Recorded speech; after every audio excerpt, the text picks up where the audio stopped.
আসসালামু আলাইকুম। জি বলেন। আপনি জানেন বাংলাদেশে আদমশুমারি শুরু হয়েছে, তো আপনার পরিবারের সদস্য সংখ্যা কয়জন সেটা আমরা গণনা করতে এসেছি। জি বলেন।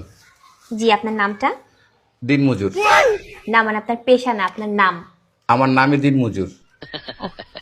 আপনি কি বিবাহিত? জি। কয় বছর হচ্ছে বিয়ে করেছেন? 1 বছর।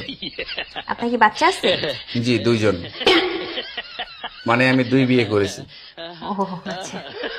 আপনার স্ত্রীর নাম? ছোট জন না বড় জন? বড়জন? কেয়ামত। কিয়ামত। আর ছোটজন? তুফান। ও তুফান। আপনার সন্তানের নাম? ছোট জনেরটা না বড় জনেরটা? কিয়ামত জনেরটা? ঝড়।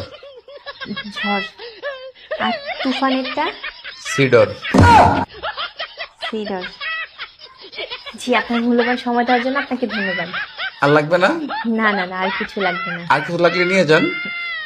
না না, তাহলে ভিতরে এসে চা খেয়ে যান। এখানে বেশিক্ষণ থাকলে সমস্যা আছে। না না না না, আর কিছুই লাগবে না। আপনাকে অসংখ্য ধন্যবাদ, ভালো থাকবেন।